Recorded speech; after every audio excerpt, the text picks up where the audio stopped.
Well, good evening, everyone. Thank you all who've been joining us here virtually, and to anyone who gets to see this after it's up online on YouTube, thank you as well for stopping by. Tonight, we're going to be talking with our Department of Humanities and Politics about some of our graduate program offerings here with NSU's Halmos College of Arts and Sciences. Specifically, we're going to be taking a look at our master's degree offering as well as our graduate certificate degree offerings in national security affairs and international relations. If you have any questions at all as we move through the content, feel free to shoot that in the Q&A section or put it in the chat, and we can talk about it at the end.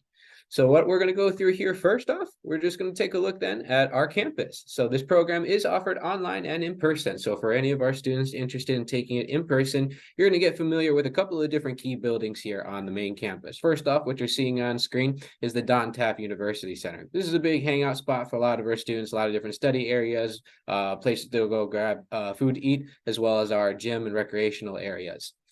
This is more of a nice kind of study area. Students will get to utilize whenever they want to come on campus, or if they want to come and meet with some faculty. It's a nice place to come and meet.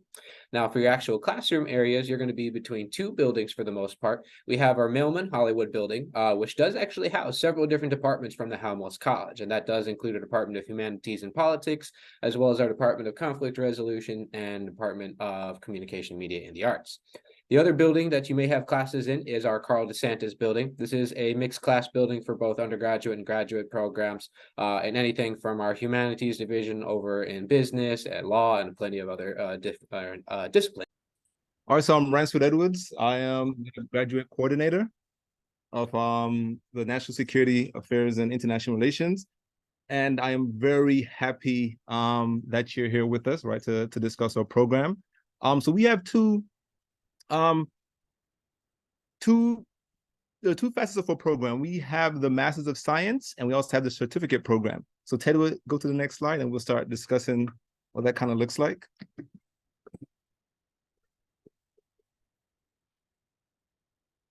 So actually, what you see in this picture, yeah, that's fine.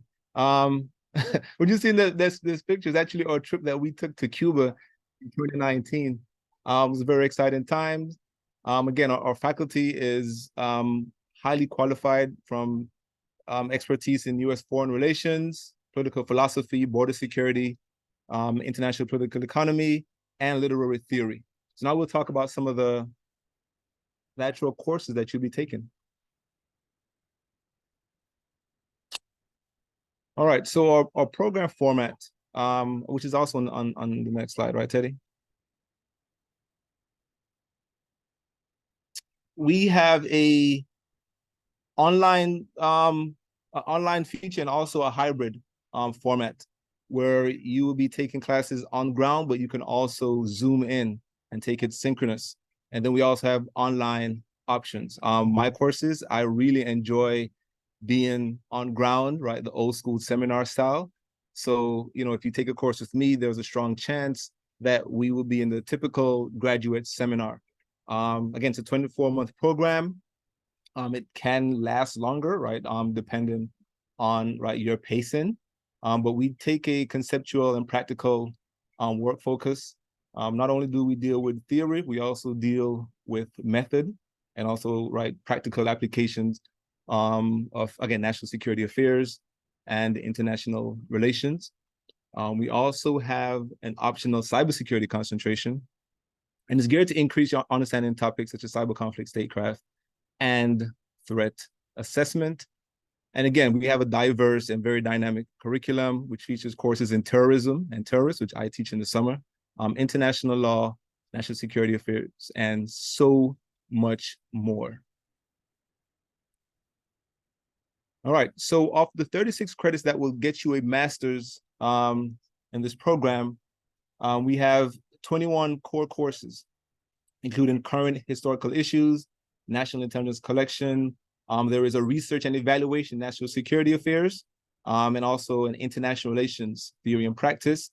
I teach international relations, and obviously, given some of the conflicts going on around the world, it's a very poignant and topical course.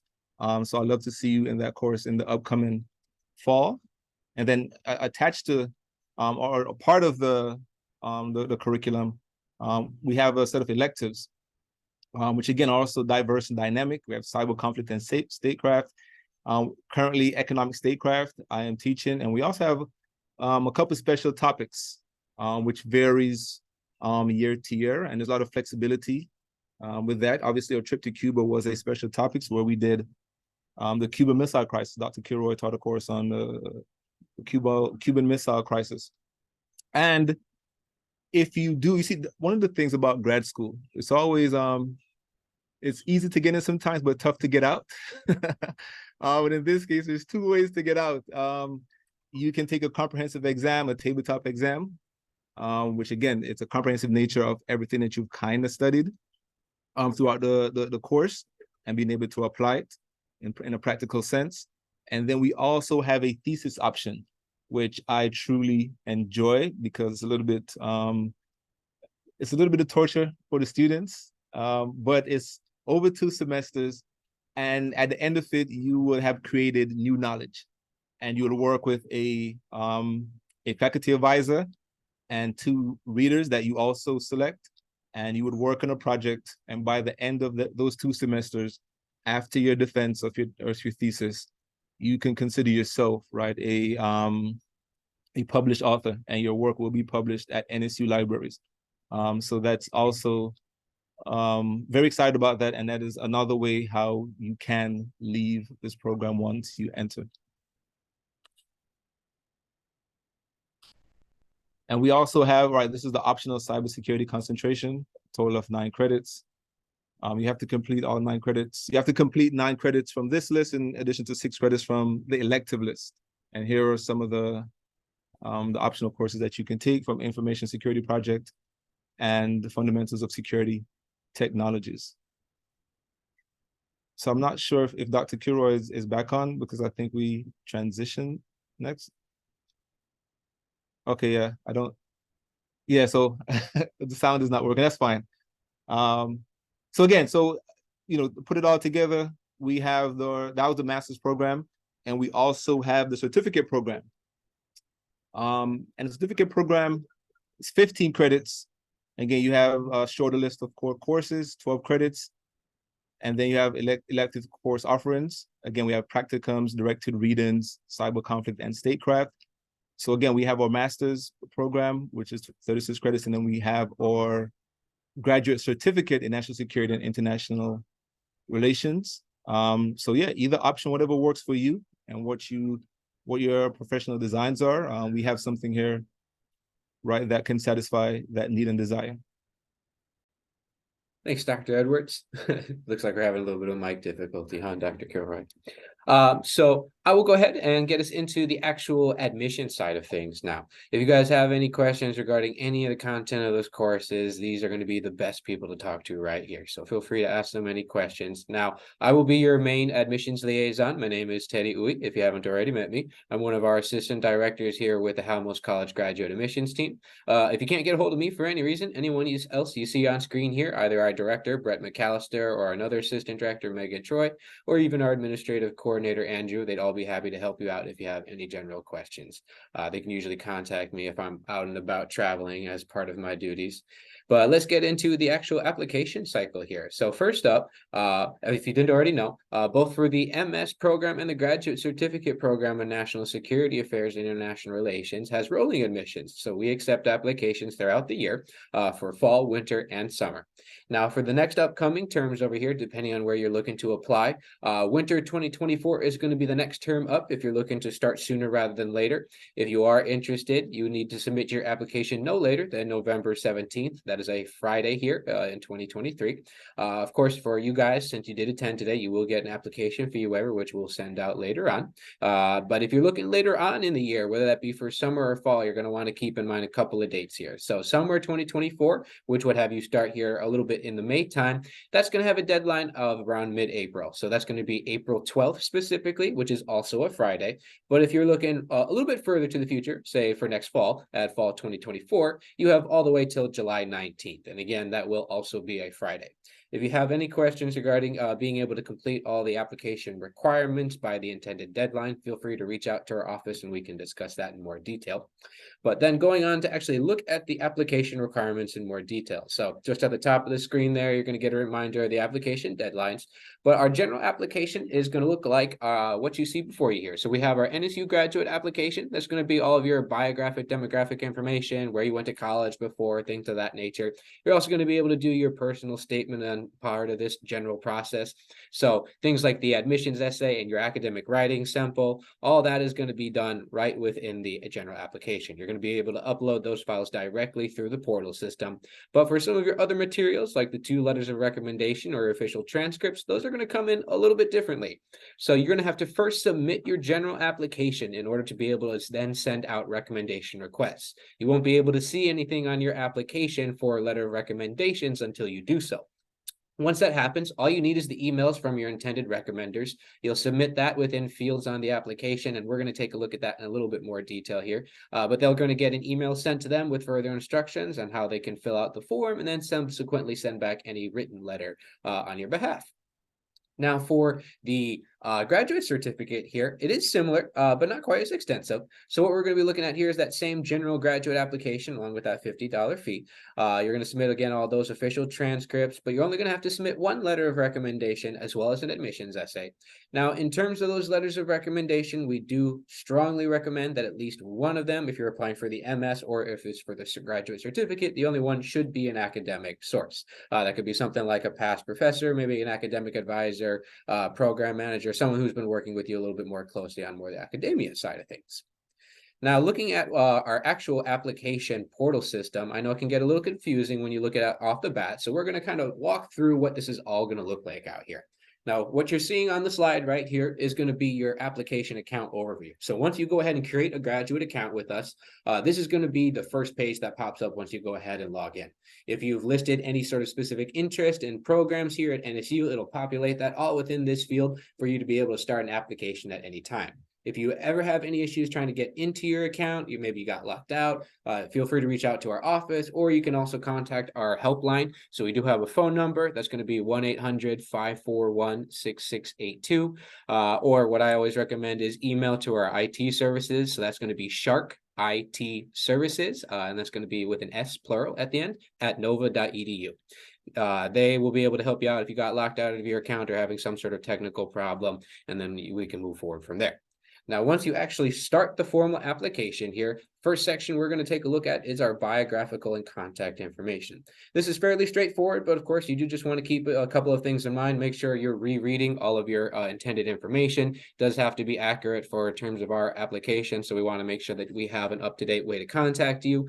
Generally speaking, we do recommend you do not use a school email when doing your application. If you're intending to graduate later on from that institution, you may lose access to that email, and we will be sending important information regarding updates on your application to that email. So you want to make sure that you always have access to that. Likewise, for your phone number, if we need to get a hold of you on any short-term notice, we want to make sure that that information is up to date as well. Then we're going to get into the program and additional information. So again, rather straightforward. Obviously, you guys are going to be looking at either our MS in National Security Affairs program or the graduate certificate. I want to just double check that you have the right term, though. As I said, we offer rolling admission, so we accept students from every single term, which means that you just want to make sure you've selected your correct term. If you did misclick and click the wrong one, then went to go and submit it, it's not a huge deal. You can contact us. We'll get that updated on your application. Just for reference, though, if any point during this time where you start the application and you figure out that, maybe fall 2024 wasn't a good time to start, your application is valid for 1 academic year past your intended entry term. So if you knew you would not be able to start in fall of 2024 and you wanted to apply for a further term, you can let us know, and then we'll go ahead and defer the application to that time span.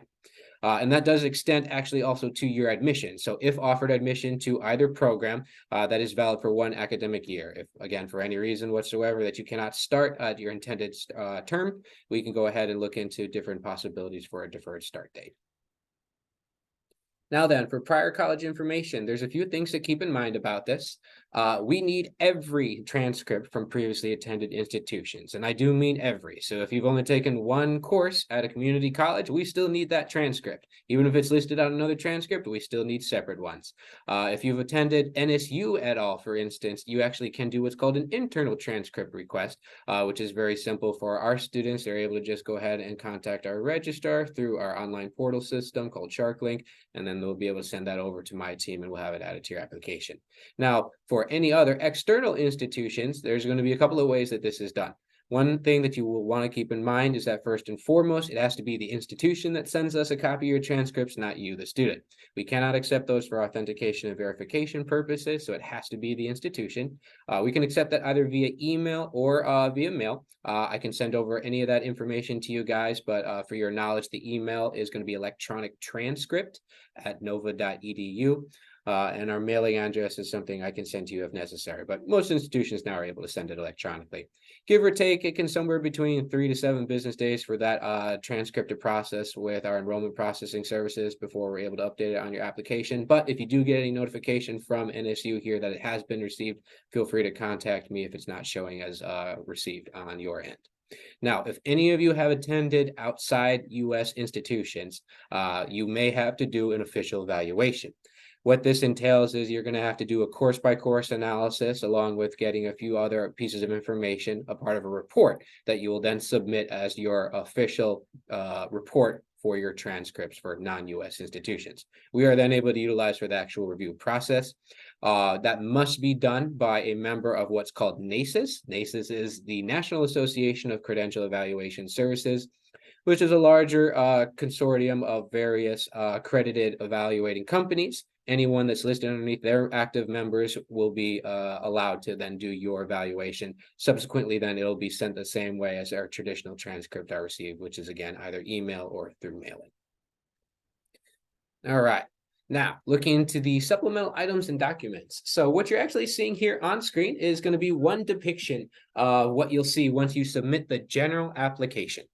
Now, this is what it'll look like for any of those remaining supplemental items. Pretty much everything outside of the general application, you're going to be able to track in real time here. So I know maybe a little hard to see depending on how you're viewing this, but it's going to list off some of the items that you can upload directly, such as your personal statement, the academic writing sample, as well as a copy of your resume or CV. Those you upload directly to our program application, and then pretty much within 24 to 48 hours, that is then copied over for our online database systems. But then for things like the letters of recommendation and the transcripts, those can take a few more days to process within our system because we have to double check that they are official copies. Now, if you look right below, you're going to see that separate white box with it says recommendation request. So right now it's not showing anything, as when I took this photo, I had not submitted the general application. But once you do, fields will appear there where you'll submit then that email that we were discussing earlier. A couple of things that to keep in mind for the letters of recommendation. So you can submit up to 3 letters if you would like, but we only require 2.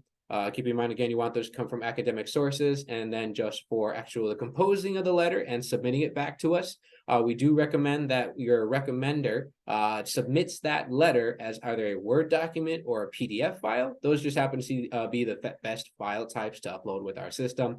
We seem to have issues with other file types. So if in the event we find out that they submitted the filled out form, but we didn't get a letter, we'll have to follow up and see if they intended to actually have one paired up for that. Now, outside of that too, if you have any questions regarding issues, maybe you're not seeing something populate or not getting access to this part of the application, contact us. We're usually able to kind of help kind of iron out any of the details that may happen here. But now we're going to be looking into more cost of attendance here, as I'm sure you guys are wanting to learn a little bit more about. Now, I will say if you get to look at our listed tuition prices online, they are going to be in a different format out here. They list those online currently on a yearly basis, which I know is a little more confusing when trying to better understand the full cost of attendance for the program here. So what you're going to see on screen, we're going to have our tuition costs on a per credit hour basis. So that's going to be $830 per credit hour. Oop. So what that looks like then is we're looking at a 36 credit program. Typically speaking, our full-time student is going to be taking 6 credits a semester. So just on a semesterly basis, you guys have a little bit better of a ballpark, then you'd be looking at around just about $5,000 in terms of tuition costs, not including any of the calendar fees that you see listed there. Now that $1,800 is actually split into the 3 terms of the academic year, again being fall, winter, and summer.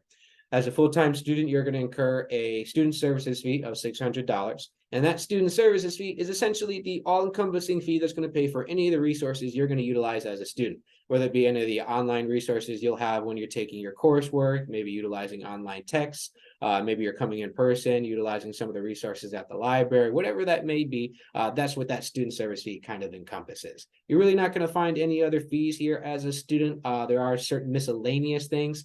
So obviously you pay the $50 to apply, but again, everyone here will get that application waiver. There is a $100 seat deposit. That's going to confirm your spot in the program once you have been admitted. Now that $100 is not just a separate fee that's pocketed or anything like that. It's actually put directly towards your tuition costs. So you can kind of think of it just like a tiny small down payment. That confirmation allows us to then know that you are intending to enroll, and then we can get work with you on actually registering for courses. There are a couple of other ones to mention, like upon graduation, there's $100 fee, but I believe actually they've just put that into the student services fee as well, now that I think about it. And then if you were looking into doing installment plans, like a payment plan for paying off the tuition costs of the program here, there is sometimes an associated $75 fee. More on that note, you may want to talk with officer from our financial aid office. They're going to be able to kind of explain that in a little bit more detail. Speaking of financial aid, though, that's what's going to be on our next slide here. So, oh, pardon me. There we go. All right.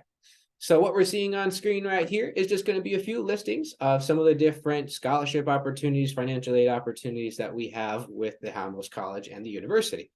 Now, if you're going to look online, we have our scholarships and pay positions website. It's broken into a few different categories. We have some of our institutional scholarships. Those are available for all students here at NSU. We have college-specific scholarships for the Halmos College. Even more specific to that, we have Halmos College Department scholarships. So these all have specific groups that they're kind of aimed towards. What you'll see on screen as a listing is just some of the different scholarships that you may be interested in applying to after becoming admitted. And that is something, again, you have to keep in mind. You must first be admitted to either the MS program or the graduate certificate program before you'd be able to start any formal application for our scholarship funds. Now, there are various pay positions with the university, and in some cases, you also may get the opportunity to work with the department. I'm sure Dr. Edwards or Dr. Carroll would be happy to set up a meeting if that is something you'd like to discuss more specifically. But otherwise, feel free to check out the scholarship link you're seeing on page over here, or again, feel free to contact me and we can discuss that in more detail. Finally, just an ending note over here. Of course, I'd love for you guys to follow us on social media. We are on everything from Facebook, Instagram, as well as Twitter and on LinkedIn. We do record these types of events as much as we can so that for any of our students who have not been able to attend at the actual time of the event, they'll be able to go back and look at this later on. So we're going to have this recorded and posted to our YouTube channel, which is, again, the NSU Halmos College of Arts and Sciences, but more generally known online as just NSU HCAS. So that's HCAS. If you want to follow us there, we do post about many of our different events. We like to host virtual lecture series where we get people like Dr. Edwards and Dr. Kilray on the mic more so they can talk about some of the cool work that they've done, especially say with Dr. Edwards doing so much with the thesis work. I'm sure he has plenty of stories to tell. Otherwise, we'll move right into our question section. I know we covered a bit, so if you guys have any questions, now would be the time. Well, just as a start off, I get this question a lot, and I'm sure Dr. Edwards and Dr. Kilroy can attest to this. What is some of the different professional outcomes that students can get out of this program? No, absolutely. That's an awesome question. It ranges, right? The public sector, the private sector, state and local government. We've had students, we have a nice continuity of students that live and work in the DC area. Right, so students that work with private military contractors, or with the State Department, or with anybody of the federal government. So the opportunities, are almost boundless. We have students that are in Homeland Security, students that are part of the Secret Service. So it really ranges, and again, it depends on what you want to do. But again, the options are almost endless.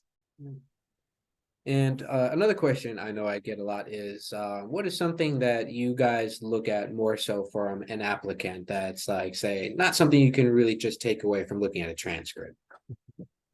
That's actually a very good question. So right, there's a variety of things, as you mentioned earlier, right? There is looking at transcripts, which we factor in GPA, maybe some of the courses you took. But I think for me specifically, I like to see, obviously with your transcripts, right, some level of improvement. So obviously we know college can be rough in your first couple of semesters, first year. As long as there's improvement, right, that's always a plus. I don't think I weigh GPA as heavily as maybe a write-in sample or a letter of recommendation, right? Because then you have another professional signaling to you that's saying, look, right, here's a student that's like, I believe in, right? So it's good for you to always develop, healthy networks with your colleagues and professors. But like a strong letter of recommendation can go a long way. And also your personal statement, which is obviously should be aligned with what we do and what you want to do in the future. So obviously, you did a little bit of research, about our program, and you are making the case of why you should be right, accepted into our program. So yeah, so it's a variety of things. Some things, based on who is reviewing, may value more than others. But yeah, I think a personal statement, letters of recommendation, and even a write-in sample are all important. And also, let me just add, maybe this is another question that someone would have, but they don't want to like shout it out. But we also have internships, right? So if you're looking at professional development, we have a variety of internships. So if you enter a program, you'll have an opportunity to get that level of professionalization. One that we're excited about is maritime risk analysis. So, right, think about the bevy of opportunities and what you want to do. And I think we would have something that can accommodate that. Actually, now that you bring that up, something that I've had a few times come up is the interest of like the guided practicum. So what does like general process look like for students who would want to do that route? Um, so yeah, so you'd have to find a faculty advisor, right? You find a faculty advisor that you would like to work with. You sit down and meet with that faculty advisor. Maybe there's a directed reading that you have done. And again, you want to go ahead and pursue further research on a previous course. And again, that's also part of professionalization. It's a part of networking. So yeah, make friends, make allies with the professors. And again, we have a bevy of expertise, and we're also very student-centered. So, our doors are always open, whether virtual or actually on campus. Excellent. I think that's a great opportunity for them. I do see one question here from Sarfo. He's asking, how is a GPA calculated if it's not shown on the transcript? So that'd be more of a question up my alley. It depends on the transcript. I'd have to kind of look at it a little bit more specifically. If I had to guess, I'm trying to remember some of the materials. If it's a non-US transcript, most of the time that will just be left up for the evaluation company to do when you go to have that report created. Usually they're going to take a look at your syllabus key to get a better indicator on what the actual scale is for your grading system at that institution. And then they'll transcribe that onto US regulated grading system, which is generally a 4.0 scale. But that's usually something more so for the evaluation company itself to do. Now, if it is a US institution, I'm going to have to take a little closer look. I couldn't give you really an answer right off the bat, I'm afraid. And we also have a variety of student organizations, even for grad students. So we have a leadership council. So we obviously want students to liaise and network with maybe undergrads in a mentorship capacity. So if you're interested in joining student organizations, and again, being a part of campus life, there is also options for that. Over 120 different organizations alone within just the NSU community. And if you don't want to join any 120 of those, You only need about 4 other people and an advisor, and you're good to go. Make your own, exactly. I think we'll go ahead and wrap up then. Thank you all so much for joining us here this evening. Once again, this is all going to be recorded, so we'll be posting this online onto our YouTube channel. I'll send this recording out to all of you afterwards so that you can reference it and any of the material that we discussed this night. If you want to get any of the contact information for Dr. Edwards, Dr. Kilroy, feel free to go through me, and I'd be happy to facilitate that. Otherwise, I hope you all have a wonderful evening and a wonderful rest of your weekend. Take care. Thank you very much, Teddy. And thank you for showing up. Hopefully I see you in the winter or next fall.